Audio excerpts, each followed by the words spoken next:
Hello friends, welcome to my channel Profit Learning. Today we are going to compare fixed deposit and recurring deposit. Who should invest in a fixed deposit and recurring deposit and when to invest in these funds? So let's start. To start with the fixed deposit, I have already made a separate video on this fixed deposit. If at all you have not watched that video, you can watch it for complete guide. I will give you the link in description. You can watch it from there. So quickly we will brush up the points of the fixed deposit. Fix deposit is basically a term deposit जो एक particular time के लिए होता है और एक जिसमें आपको एक पर्टिकुलर रेट ऑफ इंटरेस्ट मिलता है। जो भी रेट ऑफ इंटरेस्ट मिलेगा वो पूरे मैच्योरिटी के लिए सेम रहेगा। ये सेफ इन्वेस्टमेंट माना जाता है जिसमें लो रिस्क है और आपको एक गारंटेड रिटर्न मिलता है, क्योंकि एक जब जो भी आपको इंटरेस्ट रेट आपको उस टाइम पे मिल रहा है वो पूरे मैच्योरिटी टाइम तक आपको मिलता रहेगा। फिक्स डिपॉजिट प्रोवाइड करती है आपकी banking and non banking institutions. Fix deposit आप इंटरनेट बैंकिंग से इजीली 2-3 स्टेप्स में अपनी फिक्स डिपॉजिट आप खोलवा सकते हैं। तो काफ़ी सिंपल प्रोसेस है अगर आपको फिक्स डिपॉजिट खोलना है तो। अगर आपके पास इंटरनेट बैंकिंग नहीं है तो आप कोई भी नियर बाई ब्रांचेस में विजिट करके अपना फिक्स डिपॉजिट खुलवा सकते हैं। फिक्स डिपॉजिट पे आपको जो भी इंटरेस्ट मिलता है वो हर एक बैंक का अलग अलग होता है। बैंकिंग इंस्टीट्यूशंस का फिक्स डिपॉजिट उतना अच्छा रेट ऑफ रिटर्न नहीं रहता है, लेकिन वो सेफ इन्वेस्टमेंट होता है as compare to non banking financial institutions का जो NBFCs होते हैं। उनके आपके जो भी रेट ऑफ इंटरेस्ट होंगे वो ज़्यादा होंगे as compare to banking institutions. Fix deposit भी आपको देखोगे कोई भी सर्टेन फिक्स नहीं है। बहुत लोग 7 डेज से भी आपको मौका देते हैं अपना फिक्स डिपॉजिट खोलने का, और आपका मिनिमम कंट्रीब्यूशन 100 रुपीज़ से भी स्टार्ट हो सकता है इन फिक्स डिपॉजिट्स।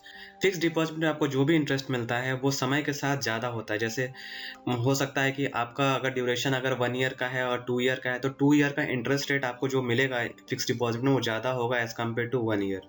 सो जब भी आप इन्वेस्टमेंट कर रहे हैं फिक्स डिपॉजिट में, अगर आप ड्यूरेशन अपनी मैच्योरिटी पीरियड थोड़ा सा एक्सटेंड कर सकते हैं लंबे समय के लिए, वो ज़्यादा बेटर होगा वो आपको लंबे समय में पैसा कमाने के लिए। और ये भी है कि फिक्स डिपॉजिट में जो इंडिविजुअल का जो इंटरेस्ट रेट होता है वो सीनियर सिटीजन से कम होता है। सीनियर सिटीजन का थोड़ा 1% तक आपका ज़्यादा होता है इन फिक्स डिपॉजिट्स। बहुत बार ये मिथ होता है कि मतलब सभी फिक्स डिपॉजिट्स पे आपको 80C के अंदर आप क्लेम कर सकते हैं। ऐसा नहीं होता है। Only tax saving fix deposits में आप 80C का क्लेम कर सकते हैं, लेकिन ध्यान रहे अगर 80C के अंदर आप टैक्स सेविंग फिक्स डिपॉजिट में कर रहे हैं तो आपका 5 साल का लॉक इन होगा उसमें। Here comes the recurring deposit. Recurring deposit works very similar to the fix deposit. Fix deposit में क्या होता है, आपके पास एक लमसम पैसा होता है जिसको आप पार करते हैं अपने फिक्स डिपॉजिट अकाउंट में। रेकरिंग डिपॉजिट में आपके पास लमसम पैसा नहीं होता, तो आप अपनी इन्वेस्टमेंट मंथली SIP की तरह करते हैं। बिकॉज ऑफ दिस SIPs आपको एक फ्लेक्सिबिलिटी मिल जाता है कि आप अपना लंबे समय में आप अपना जो भी गारंटेड रिटर्न बनाना चाहते हैं वो आराम से बना सकते हैं, क्योंकि आपको मंथली SIPs करनी पड़ती हैं, तो वो आराम से आप लॉन्ग टर्म गोल्स क्रिएट कर सकते हैं। वेयर एन फिक्स डिपॉजिट्स आपके पास लमसम पैसा होगा तभी आप उसको पार कर सकते हैं। बाकी चीज़ें बहुत ज़्यादा सिमिलर होती हैं फिक्स डिपॉजिट से। जैसे आपका इंटरेस्ट रेट सिमिलर होता है, इसको भी नॉन बैंकिंग और बैंकिंग इंस्टीट्यूशंस प्रोवाइड करते हैं। इसका भी कोई इंटरेस्ट रेट चेंज नहीं होता है अगर आप पूरे पीरियड के लिए होल्ड करते हैं। सपोज आपने आज इन्वेस्ट किया 10 साल के लिए, तब भी आपका इंटरेस्ट रेट जो आज है वो पूरे मैच्योरिटी में वही रहता है।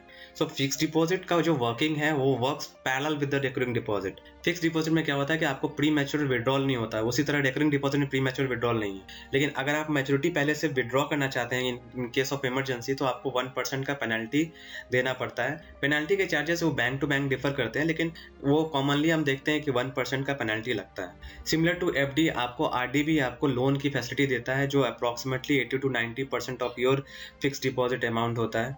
रेकरिंग डिपॉजिट में आप अपने स्टैंडिंग इंस्ट्रक्शन प्लेस कर सकते हैं, जिसमें आपको जैसे 5 तारीख को अगर आपको मंथली आपको पे करना है तो 5 तारीख का एक मंथली आप रेकरिंग डिपॉजिट का स्टैंडिंग इंस्ट्रक्शन पे कर सकते हैं, जिससे आपके बैंक अकाउंट से उतना रुपया का जो भी इंस्टॉलमेंट आप पे कर रहे हो वो इंस्टॉलमेंट ऑटोमेटिकली कट होते जाएगा। आपको you need not to pay every time log in to the system, तो वो झंझट नहीं रहेगा। तो आप अपनी स्टैंडिंग इंस्ट्रक्शन वहाँ पर प्लेस कर सकते हैं। Expected return FD versus RD, जैसे मैंने बताया आपको कि फिक्स डिपॉजिट में जो इंटरेस्ट रेट मिलता है वो काफ़ी सिमिलर होता है रेकरिंग डिपॉजिट से। तो अगर आप सेम हॉराइजन के लिए फिक्स डिपॉजिट में आप जमा करते हैं for the same value principal amount, तो आपका FD में ज़्यादा रिटर्न मिलेगा as compare to recurring deposit, क्योंकि FD आपका ज़्यादा समय के लिए इन्वेस्टेड रहेगा। To understand this let us take an example. 24,000 अगर आप जमा कर रहे हैं फॉर ए ईयर और रेकरिंग डिपॉजिट में वही टाइम होराइजन के लिए, तो आपको इन्वेस्टमेंट का जो मंथली इंस्टॉलमेंट होगा वो 2000 पर मंथ होगा।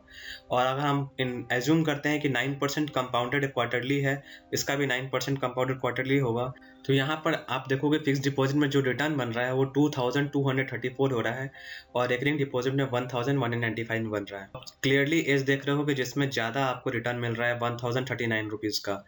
अभी हम लोगों ने देखा कि for the same time horizon and the same principal amount आपको फिक्स डिपॉजिट में ज़्यादा रिटर्न मिलता है as compare to recurring deposit. लेकिन फिक्स डिपॉजिट में आपको लमसम पैसा होना ज़रूरी है, जो बहुत रेयर होता है कि आपके पास कोई लमसम मनी है जिसको आप पार्क कर सकते हैं। रेकरिंग डिपॉजिट में क्या है कि आप अपने मंथली इंस्टॉलमेंट के हिसाब से अपना पे कर सकते हैं, जिसमें ज़्यादा बर्डन नहीं होगा। आप अपने फ्लेक्सिबल टर्म्स में, आप अपने लंबे समय में अच्छा कॉर्पस क्रिएट कर सकते हैं। Now here comes the conclusion part. अगर आपके पास लमसम पैसा है तो आप फिक्स डिपॉजिट के लिए जाएं, अगर लमसम पैसा नहीं है तो आप रेकरिंग डिपॉजिट के लिए इन्वेस्ट करें। अगर आप अपना मनी गारंटेड चाहते हैं और सेफ इन्वेस्टमेंट चाहते हैं तो आप एफडी और आरडी ऑप्ट कर सकते हैं। बहुत सारे इक्विटी इन्वेस्टर्स भी इसमें इन्वेस्ट करते हैं to diversify their portfolio. For the inexperience and conservative investors, FD RD एक सेफ इन्वेस्टमेंट है उनके लिए भी, जिसमें आप लंबे समय में सेफ एंड गारंटेड रिटर्न बना सकते हैं। So that's all from my side. Happy investing. Thanks for watching. You can subscribe to my channel Profit Learning for more updates regarding financial markets, and don't forget to press bell icon for latest financial videos. If you like this video, please hit like button and share this video with your friends and family.